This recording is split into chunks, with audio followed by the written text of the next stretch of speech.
जयंती मंगला काली भद्रकाली कपालिनी दुर्गा क्षमा शिवा धात्री स्वाहा स्वधा नमोस्तुते। माता मे पार्वती देवी पिता देवो महेश्वरः बान्धवा शिवभक्ताश्च स्वदेशो भुवनत्रयम्। भगवत्यै नमः पराम्बिकायै नमः। चलिए, ये पंखा चालू होने से आवाज़ ठीक आ रही थी। कल वीडियो तुमने देखा था, कोई दिक्कत नहीं ना थी पंखे की वजह से कुछ? हाँ बोला, क्या कह रहे हो? इसमें कणिशाद्यर्जनम में हाँ। कणिश आदि आदि से किसको ग्रहण करेंगे? कणिश आदि आदि से देखो ना, वही यादव कोश थोड़ा देख लेते हैं तो वही बताते कि कणिश आदि से क्या लेना है। अरे वही आदि, उसमें क्या उसका था? अरे कणिश मंजरी आदि, कणिश मतलब तो मंजरी कह दिया, उसके आदि से मतलब उस टाइप का। सब में मंजरी थोड़ी ना होती, सबको मंजरी कहते हैं, सबको मंजरी नहीं ना कहते हैं। तो जिसका जो नाम मतलब कहा जाता हो। अरे ये तो धान में वो मंजरी होता है, सस्य मंजरी होते हैं, उसके अलावा किसी का कुछ वो हो, मतलब कहने का तात्पर्य जिसमें बहुत कुछ चीज़ें लगी हुई, एक एक कण कण के रूप में नहीं, उसका समुदाय के रूप में कुछ लगी है। जैसे कोई मतलब एक डाली पड़ी है जिसमें बहुत सारे फल हैं, तो उसको मंजरी नहीं ना कहेंगे, डाली को मंजरी नहीं कहेंगे। तो जिसमें सारे लगे, ऐसी कोई गिर गई है, मान लीजिए किसी फल के कोई वो है पेड़, उसमें से मतलब उसकी पूरी डाली गिरी है जिसमें बहुत सारे फल लगे, तो वो सब भी अर्जन करना, ये भी लेना, ये आपका आदि से ले लेंगे। नहीं ले लेंगे? नहीं समझे? हाँ, लेकिन फिर भी उसको वहाँ देखना चाहिए कि वो उन्होंने क्या विवक्षित है उनके द्वारा यादव कोश में, है ना। थोड़ा उसमें सर्च करोगे ना, शायद यादव कोश का PDF मिल जाए। तो ऐसे रखनी चाहिए। अमर कोश हो गया, यादव कोश हो गया, जैसे जैसे मतलब आते जाते हैं ग्रंथ परिचय में, तो उसकी PDF अच्छी वाली जो होती है अपने पास संग्रहित होनी चाहिए, कभी भी खोल के देख सके जिससे। हाँ जी, दूसरा कणिशम सस्य मान जाएंगे तो जी सस्य में फसल विशेष का ग्रहण करेंगे कि कोई धान्य विशेष का ग्रहण? अरे सस्य मतलब सामान्य हो गया ना, धान्य कोई उसमें नाम थोड़ी ना। सस्य मतलब क्या हो गया? सस्य मतलब क्या समझते हो? सब हो गया, धान्य सब आ गया, है ना, सब आ गया। इसमें कोई विशेष को क्यों लेंगे? ये खाली उसी धान को समझ रहे थे। नहीं, धान्य सामान्य का। सस्य मतलब क्या होता है? धान्य। चल, सस्य है तो धान्य को ही कहते हैं, वही है, देख लेना उसमें कोश में, ठीक है ना। इसमें अमर कोश में भी ये उंच का अर्थ देख सकते हैं। इन्होंने तो यादव कोश के अनुसार देखा, आप अमर कोश में उंच का अर्थ देख सकते हैं, शील का अर्थ देख सकते हैं, तो भी कुछ बात मिलेगी। लेकिन यही है, ये महाभारत वगैरह में इस तरह के ब्राह्मणों की मतलब उसमें चर्चा आई कि जो शीलोंश वृत्ति का पालन करते थे। एक कथा आई है उसी में, वहाँ पर भीष्म और युधिष्ठिर के संवाद के प्रसंग में, तो वहाँ युधिष्ठिर उनको पूछते हैं कि भाई कौन से सबसे अच्छी जीविका कौन सी मानी जाती है, सबसे अच्छी जीविका कौन सी मानी जाए, है ना, जीवन यापन कौन सा माना जाए। तो फिर उसी प्रसंग में एक ब्राह्मण की कथा आई जो शीलोंश वृत्ति का पालन करता था। तो वहाँ पर बताया गया सबसे उच्च कोटि की ये है, भिक्षा भी इसके नीचे रहता है। और भिक्षा मांगना तो आप बराबर जाके वो ले लिए, बढ़िया से पका हुआ चीज़ ही ले लिए, अच्छा वो तो देने वाला तो अच्छा ही देगा, है ना। तो वो तो बहुत सुविधा हो गई उसमें।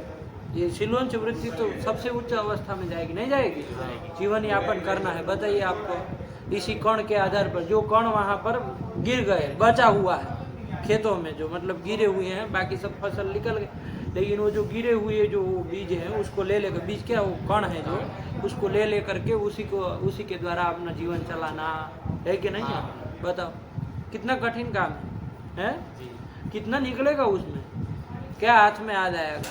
कोई किलो, 2 किलो, 5 किलो, 10 किलो थोड़ी ना, वो सब तो उठा गया, वो कुछ नहीं, वो कण। और उसमें कितना आप बीनेंगे? एक एक कण को लेना है खाली। तो ऐसे, तो ये सबसे उच्च कोटि की वहाँ पर महाभारत में इसको शीलोंश वृत्ति को बताया।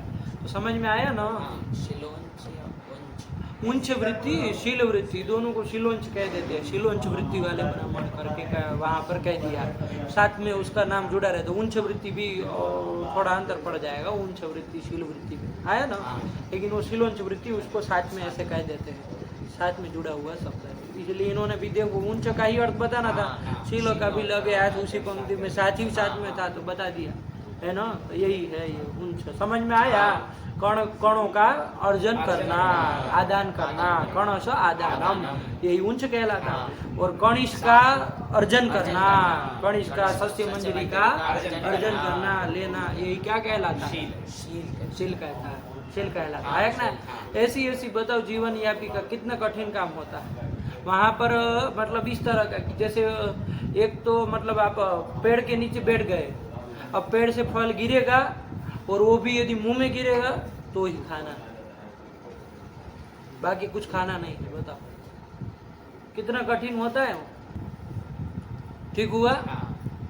तो ये क्या है, तो यही वाला है। तो इस तरह की मतलब रीति की मतलब अपने आप जो आ जाए तो खाना है, वरना नहीं खाना है। कैसे जिंदा रहते होंगे लोग, हैं? जरूरी है कि फल गिरेगा आपके मुंह में, है? नहीं गिरेगा तो मत खाओ, कुछ नहीं खाना। बता, फिर उच्च कोटि की अवस्थाएं हैं सब, सब मतलब बोलने में सरल लगता है, इसको पालन करने में जान निकल जाए, है ना। चलिए, तो इसलिए सबसे उच्च कोटि का इसको माना गया शीलोंच वृत्ति को। चलिए, तो प्रकृति में जाइए कि क्या आ रहा है। देखो बाबू क्या आया, ये पुराना पाठ देख लिया था। कौन नया क्या कहाँ से देखे थे? उच्च उंचे, उच्च उच्ची च है, उच्ची मतलब च भी है, छ भी है, सिर्फ छ है। तो बोल, तुम उच्ची बोल रहे हो। उच्ची उंचे, हाँ, तो वो च निकल रहा है तुम्हारे मुंह से, ऊंची ऊंचे। उंचे, तो जैसे लिखा वैसे बोलो, कहाँ ऊंची ऊंची कर रहे हो, ऊंची ऊंचे। उंचे। तो ऊंच धातु है। हाँ। चलिए, तो इसी का चलाओ फिर ऊंच धातु का देखे ना। ऊंच अर्थ में ये बता दिए कैसी है, बोलो बोलो। पुराना पाठ पहले दोहराएंगे पूरा, तब जाके आगे बढ़ना है दूसरे वीडियो से। इसमें नहीं चलना है हमको, पुराना आप लोगों को मुझ सुनना है। तो हम ही बोले आज भी, कल जो पढ़ा है उसको।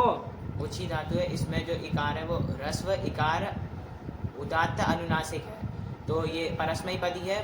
और इसकी हित संज्ञा करोगे कि खाली वो है तो परस्मयी पद थोड़ी हो। अरे उदात्तेत हो, उपदेश इकार की उपदेश अनुनासिक से संज्ञा कर लेंगे, तस्य लोप से लोप कर लेंगे। उच्च धातु है, उच्च धातु है, और ये परस्मयी पदी है और सेठ है। सेठ है, और क्योंकि छांत में सेठ ये अनिट एक ही है, प्रच्छ धातु, उस तो सेठ ही है। चलो, हाँ। और उंच अर्थ में है, उंच मतलब कणश कणश आदानम, उंच कणश आदानम। क्या वो पूरी पंक्ति बोलो? उंच कणश आदानम कणिशाद्यर्जनम शीलम इति यादव। चलो, तो अब उच्च धातु है, ये इदित धातु हो गई। तो इदितो नुम धातु हो, इस सूत्र से उच्च धातु को नुम आगम कर लेंगे। मितवात अंतिम से पर में होगा, और व्यपदेशीवत भावे न उकार से पर में करेंगे। तो उंच ये व्यपदेशीवत भावे न उकार को अंतिम मान के उससे पर में नुम आगम करेंगे। तो उंच, फिर वर्तमान लट से लट कर लेंगे। उंच से काम खत्म नहीं हुआ, अभी तो न है ना। हाँ, उंच ये है। फिर सूत्र आएगा नश्चा पदांत से जली, इससे जो अपदांत नकार हो, अनुस्वार हो, जल परे रहते। और फिर सूत्र आएगा अनुस्वार से यही पर सवर्ण, यही परे रहते हैं, अनुस्वार को पर सवर्ण नित्य ही होता है। हाँ, तो पर सवर्ण अनुस्वार को यहाँ पर न्य हो जाएगा, तो उंच ये बनेगा, ये उंच था। तो अभी फिर वर्तमान लट से लटा दिलाए तो रूप बन गए। चलो बोलो, अब क्या बोलोगे उसमें? तो स करके बस जोड़ी देना है। उंचती उंचतः उंचंती उंचसी उंचतः उंचतः उंचामी उंचावा उंचामः। ये समझ में आया? पूरा बोल दिया वो वहाँ का। लीट आया, लीट का बस ऐसे ही बोलो पूरा। क्या बताया थे लीट में? बोला उंच धातु है, अब यहाँ पर नुम तो कर लिए, तो उंच लीट है। अब उंच धातु है, फिर नुम, फिर नुम किए। उंच बन गया। नहीं, उंच धातु है, फिर नुम किए। नहीं, इसमें नुम करके तभी तो उंच बना। अब क्या नुम करोगे? नुम करके उंच बना है, तो परोक्ष लीट से लीट कर लेंगे। लीट के स्थान पे परस्मयी पदान अलतो सुस्थला थोषण महा, इस सूत्र से लीट के स्थान में वो क्या करेगा? परस्मयी पदानम। हाँ, इसमें लीट कर लिए। लीट करने के बाद में क्या स्थिति बना? उंच लीट। इस अवस्था में यहाँ पर जो उंच जो बना है, एक सूत्र आएगा इजा देश गुरु मतो नृत्छ। तुम कहाँ परस्मयी पदानम के पास जा रहे हो? ये नहीं, उंस लिट इसी अवस्था में सूत्र आएगा इजादेश गुरु मतो इजादी धातु और गुरुमान धातु है।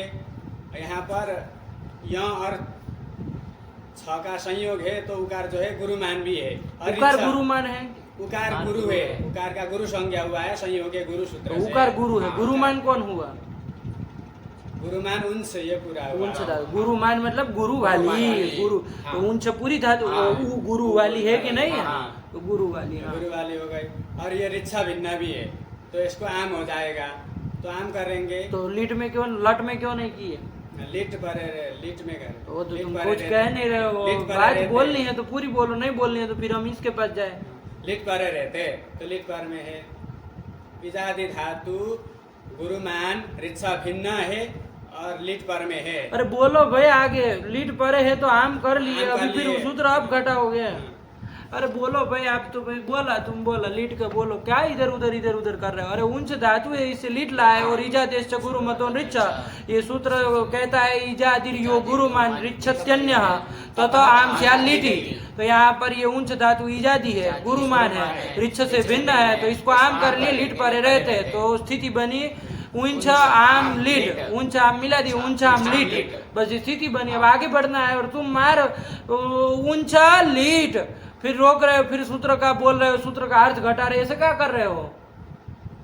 अरे अर्थ घटाना है तो पूरी वृत्ति बोल करके घटा दो एक बार में।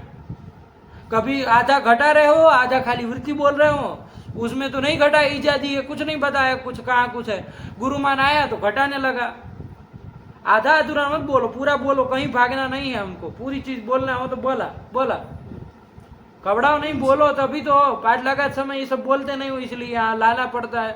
उनसे है परोक्ष लिट से लिट कर लिए तो उनसे लिट इस हाँ। अवस्था में इजादेश गुरु मतो रिच्छ, वृत्ति के साथ बोल देना चाहिए कि भाई इसके अर्थ है ये करके वृत्ति बोल दो, फिर घटा दो, उसमें क्या अपने आप नया सूत्र आए तो घटा। वर्तमान लट लाओ अथवा परोक्ष लिट लाओ तब तो नहीं कह रहे कि भाई वृत्ति बोलो अर्थ घटाओ। अरे वो सब जान रहे हैं कि परोक्ष भूत अनद्यतन क्रिया अर्थ वृत्ति धातु लीट से तो लीट कर लिए, लेकिन अब नया सूत्र आप लगा रहे क्योंकि सब धातुओं में इजादेश तो नहीं ना लगता है, तो इसको घटाना पड़ेगा। बातों को समझो कि कहाँ पर क्या चीज बोलनी चाहिए और क्या नहीं बोलनी चाहिए। अनपेक्षित चीज नहीं ना बोलनी चाहिए, फालतू की, जो जरूरत है वो बोलो। इजादेश गुरु मतो ये सूत्र कहता है इजादी धातु इजादिर यो धातु गुरुमान रिच्छत्यन्यस तथा आमशाल लिटी। आधा हिंदी आधा संस्कृत, कभी हिंदी उठाएगा फिर खत्म संस्कृत से करेगा। तो ये इजादी धातु है और गुरुमान है, रिच्छा भिन्न है, उससे पर में लिट भी है तो इसे आम कर लिए तो रिच्छा आम लिट। रिच्छ कहा, रिच्छ नहीं ना, उनछाम बन गया, उनछाम लिट। हाँ बस इस ये अवस्था चीज में। बनी। अब आगे बढ़ो। हाँ इस खबड़ाओ नहीं बोलो, हम बता रहे खाली कि मतलब किस तरह से बोलना, यही बता रहे। इसमें परेशान मत हो कि अरे क्या हो गया, कुछ नहीं हुआ, बस बोलना है इस तरह से। हाँ बोलो। उनछाम लिट इस अवस्था हुआ। अब एक सूत्र गया था इस उस अवस्था हुआ नहीं, ये अवस्था हुई, ये अवस्था ये स्थिति हुई। हुई। ये सब कुछ हिंदी भी तो कुछ पुल्लिंग स्त्रीलिंग का ध्यान रखो, नेपाली हो इसका मतलब अंडबंड थोड़ी बोलना है। उनछाम लिट ये सही स्थिति सही सीखो। ये स्थिति हुई। हम समझ रहे हो हिंदी को नहीं सही से जानता, लिंग इसका पुल्लिंग स्त्रीलिंग सब इधर उधर होता है, लेकिन साफ रखो भाई, तुम भी सीखो हिंदी। हाँ बोलो। और उनछाम लिट इस उस अवस्था में एक सूत्र गया था आम। हाँ ये उनछाम जो है आमंत बन गया है, तो आमंत से पर में जो भी होगा उसका लूप हो होता है। जाएगा, तो लिट का लूप हो जाएगा, उनछाम ये बनेगा। ठीक। तो एक सूत्र गया था क्रिया चानु प्रयुज्यते लिटी। ये कहता है कि आमंत से पर में अब एक काम छोड़ो कि हम आगे जाके अनुस्वर करने नहीं देंगे, याद रखना, परसवर्ण विकल्प से करने नहीं देंगे यदि कुछ छोड़ के आए हो तो। समझ रहे बात को? आप फिर तब मत कहना कि नहीं विकल्प से लाएंगे, कुछ नहीं हो पाएगा यदि इधर कुछ छोड़ के आए हो तो। जब तक इसको पद नहीं बनाओगे तब तक हम आगे वो काम नहीं करने देंगे। फिर वापिस रिटर्न करोगे, फिर दिमाग खाओगे। बोलो उनछाम तक आया सही, अब कुछ भूल रहा है, तुम चला आगे। उनछाम लिट ऐसी स्थिति है। अब क्या लीट का लूप कर चुका है, तुम तो पीछे पड़े हो, बेवकूफ हो। उनछाम हाँ। स्थिति है, यहाँ पे इसकी प्राकृतिक संज्ञा होगी सु आएगा, फिर आमह सूत्र से सु का लूप हो जाएगा। कौन सु आएगा, कैसे आएगा, कुछ नहीं पता है। उनछाम की कृत तद्धित समासाश्च से प्राप्ति तो संज्ञा हो दिशा जाएगी। क्या मान के कर रहे हो? इसको कृदंत मान, कृदंत हाँ, ये आम प्रत्यय कृत प्रत्यय है, ध्यान रखना। तो कृत है अंत में जिसके जिसके ऐसा ऐसे ऊंचाम ऊंचाम कृदंत हुआ हुआ। तो इसकी प्रातिपदिक प्रातिपदिक संज्ञा होगी और सु आएगा, सु का इसी सूत्र से चाहे अभी आप सुबह से लुक कर देंगे क्योंकि उसको मानते अब ये भी मान सकते हैं। अब है ना कृत में जनता चलिए स्थिति बन गई उनछाम। हम्म। अब सूत्र आएगा क्रिय चालू यही चीज छोड़े पंडित जी, आप सीधा जा रहे कृंचा अनुप्रयोग। अब जब तक ये नहीं कहोगे ऊंचाम पद बन पाएगा फिर नहीं। नहीं बन पाएगा। तो फिर आगे जाकर के फिर मोनुस्वार से अनुस्वार है ना। अरे पदांत म को अनुस्वार करता है, हल परे रहते तो चकार आदि पर में होगा तो अनुस्वार वो नहीं ना कर पाएगा। ठीक है ना। चलो अनुस्वार तो आप कहेंगे हम नष्टा पदांत से जली से कर लेंगे, हाँ है ना। चकार आदि परे रहते लेकिन फिर वापस नीचे लाने आपके नित्य नीचे आएगा, हाँ विकल्प से नहीं आएगा। हमको विकल्प से हाँ, लाना, वो काम बिगड़ जाएगा। यही ध्यान रखना है उसमें। क्रिय चालू प्रयुज्यते लिटी, ये सूत्र कहता है कि आमंत आमंत से पर में लिट लिट परक परक क्री, लिट क्री परक भू, भू, लिट परक अस का अनुप्रयोग होता है। हाँ। यहाँ हम लिट परक क्री का अनुप्रयोग करेंगे, स्थिति बनेगी मतलब उनछाम। तीनों का करना है। हाँ तो उनछाम क्री। क्री नहीं, लिट परक क्री ना ना। उनछाम क्री लिट, ये स्थिति रहेगी। अब लिट के स्थान पे परस्मै पद पर संज्ञा प्रत्यय करेगा, आत्मनेपद संज्ञा समस्या हुई तो एक सूत्र गया था आम प्रत्ययवत क्रियोनुप्रयोगस्य, उस सूत्र की सहायता से हाँ परस्मै पद संज्ञा प्रत्यय लाएंगे। वो तो आत्मनेपद पद कराता है, उससे परस्मै पद कहाँ आता है। गुरु जी ये आत्मनेपद से आत्मनेपद के निमित्त से हीन है। नहीं, उच्च धातु जो है ये इससे परस्मै पद संज्ञा की प्रत्यय है, आत्मनेपद संज्ञा प्रत्यय नहीं आए हैं। लट लकार उंच के उससे नहीं आए हैं ना। हाँ तो पूर्व में इससे उंच धातु से आत्मनेपद संज्ञा प्रत्यय नहीं आए हैं, तो इससे यहाँ भी परस्मै पद संज्ञा की आएंगे, आत्मनेपद संज्ञा प्रत्यय नहीं आएंगे। तो उसमें उसका उस सूत्र का क्या रोल। वो आम प्रत्ययवत क्रियोनुप्रयोग से सूत्र क्या करेगा। वो तो आत्मनेपद कराने वाला सूत्र है। वो सूत्र लगा के परस्मै पद नहीं ना किया जा सकता। वो तो कहता है कि यदि आम की प्रकृति क्या हो, आम की प्रकृति के तुल्य अनुप्रयुज्यमान क्रिय से भी आत्मनेपद आएगा। अब यहाँ तो इसका यही कट गया, आम की प्रकृति ही आत्मनेपद नहीं आता है तो उससे तुल्य करके कैसे हम लाएंगे क्रिय से नहीं ला आत्मनेपद। सकते। तो वो सूत्र तो लगना ही नहीं है। वो कहाँ लगा रहे वो तो आत्मनेपद करने वाला है। तो यहाँ पर परिशेषत परस्मै पद करेंगे। हाँ, शेषात करते ही परस्मै पद से यहाँ तीप करेंगे। तीप के छोड़ी ना होगा, उससे परस्मै पद होगा। परस्मै पद संज्ञक प्रत्यय से आएंगे। फिर तीप तजी सिप्तस्था मिपोस्मस ताताम झ थासाम थासा तीप तजी सिप्तस्था तीप तजी सिप्तस्था मिपोस्मस ताताम झ थासा थाम ध्वमिड वही महिम, इस सूत्र से तीप कर लेंगे। तीप के स्थान पे परस्मै पदाना रल तुसु स्थल तुसा रलवा माहा, इस सूत्र से रल करेंगे। रल में रला भी तो अ बचेगा, स्थिति बनेगी उनछाम क्री अ। अब यहाँ क्री को मान करके यहाँ द्वित्व करेंगे, क्री को मान के अ को मान करके द्वित्व करेंगे लिटि धातु और अभ्यास से। तो क्री क्री अ, पूर्व वाली क्री की पूर्वाभ्यास सूत्र से अभ्यास संज्ञा, उरत सूत्र से उसको अर करेंगे तो कर क्री अ। अब हलादि शेष सूत्र से आदि हल को छोड़कर रेफ का लोप हो जाएगा तो क क्री अ। अब इसके बाद एक सूत्र क्या था कुहो सुहु, उससे उसको चकार कर लेंगे तो च क्री अ।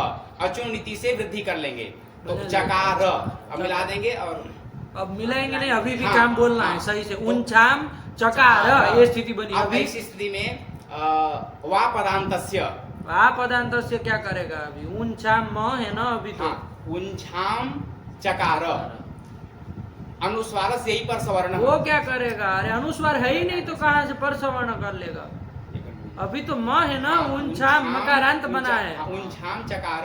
अरे वो मांत था तभी तो आप अनुप्रयोग किए हैं। अब आगे सूर्य यहाँ सूर्य मोनुस्वार, उससे अनुस्वार कर लेंगे। अब सूत्र आएगा अनुस्वार से ही पर सवर्ण, उससे तो किससे हर पर करेंगे। में है तो उससे अनुस्वार कर लेंगे। अरे वो मांत पद है ना जिसको तुम छोड़ रहे थे। अब यहाँ पे रुको, इसका देखा नष्टा पदांत से जली की मोनुस्वार किससे करेंगे। मनुस्वार से ही करेंगे। क्यों नष्टा पदांत से जली से कर लो। पदांत तो ये पद अपदांत नहीं है, नहीं, कहाँ है। पदांत बन गया। हाँ। अब गुरु जी यहाँ पे वा पदांत से विकल्प से उसको परसवर्ण करेंगे तो एक बार तो अनुस्वार ही रह जाए, एक बार परसवर्ण का च का च छ य हो जाएगा तो उनछान चकार ये बनेगा। तो बोलो उसको उंछन चकार बोलो। उंछान चकार उंछान चक्रतु उंछान चक्रुः उंछान चकर्थ उंछान चक्रथु उंछान चक्र उंछान चकार उंछान चकर उंछान चक्रीव उंछान चक्रीम। यही तो बन गया, नहीं आया? आया ना? चलिए तो यही कर लिया, चक्री बना है बस। चलिए उंछान चक्र बन गया ना। भू पर उसका बनेगा तो क्या बोलोगे? उंचाम बबूबा उंचाम बबूबतु उंचाम बबूबुहु उंचाम बबूबिता उंचाम बबूबतु उंचाम बबूबा उंचाम बबूबा उंचाम बबूबिबा उंचाम बबूबिबा। बबुआ की प्रक्रिया तो बनाने की जरूरत नहीं है, आ ही रही है। हाँ। उंछाम में क्या करेंगे? इसमें उंछाम मंत्र रहेगा, आगे बबुआ रहेगा, क्या करेंगे? बस वही बोलो सही से फटाक से। मोनुस्वारा से अनुस्वार कर लेंगे और वापदांत से परसवर्ण विकल्प से करेंगे तो माँ हो जाएगा। तुम बोलो उसमें, उंछा मासा उंछा उसमें क्या करोगे? इसमें क्या ही ना, कुछ नहीं करेंगे। कुछ नहीं करेंगे, इसी बच जाएगा बिला। आज पर चलो में आज पर हाँ तो न वो लगेगा, मोनुस्वारा नहीं ना लगेगा, हल पर में नहीं है, इसलिए चलिए तो उंछा वही मासा उंछा मासा तो उंछा मासो उंछा मासिदा उंछा मासा तो उंछा मासा उंछा मासा उंछा मासिदा उंछा मासी बना ना? हाँ। समझ में आया क्या चीज छोड़ रहे थे? क्योंकि फर्क पड़ जाए बाबा, तुम जो सूत्र छोड़ रहे हो तुमको लग रहा है कि भाई क्या करना है, वो मानता बना। अरे वो नहीं करोगे काम तो वो उंछाम अभी तो लग रहा है कि उंछाम तो बना ही है, लेकिन आगे आपको काम नहीं करने देगा वो, वापदांत से नहीं लग पाएगा। बस यही समस्या है जिसके कारण ये सब किया जा रहा है, माया जाल फैला जा रहा है। चलो ये बना, आगे बोलो, तुम ही बोल रहे थे ना, आगे बस एक एक बोलो, एक एक ग्रुप बोलो, पूरा क्या बोलोगे? उंचेता उंचिष्यति कहीं नहीं आए तो बोलना, अपने से बोलना कि यहाँ पर ये स्थिति है इसलिए हो जाएगा। उंचतु उंचतात औंछत उंचेत औंसत को नहीं बोलोगे कि क्या कैसे वो हो गया है। उंच उंचत ये बना, और उसमें उंच उंच अ त। स्थिति पकड़ लेनी चाहिए फटाक से आज उंच उसको। अ त ये स्थिति है। इसमें क्या करेंगे तो आजादी नाम, इस सूत्र से ये आजादी अंग है, हाँ। उसका आठ आगम कर लेंगे तो ऐसी ऐसी चीजें बोलनी चाहिए। आठ अस्तर से वृद्धि कर लेंगे तो औ बन, उकार को आ और उ के स्थान पे वृद्धि औ हो जाएगा तो औंस किस से वृद्धि करेंगे? आठ अस्तर आटो जी पाए वृद्धि एकादेशस्य।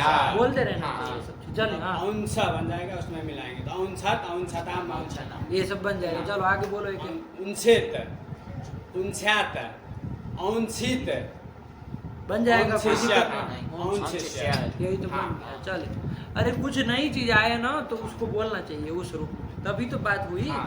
चलिए हो गया बढ़िया से, हाँ। नहीं ना कोई संदेह है, कहीं दिक्कत हो तो बोलो, कुछ पूछना है? इसमें हो गया हो गया। चलो इसके बाद क्या चले? ऋक्ष गति गति क्रिया प्रलय मूर्ति भावेषु।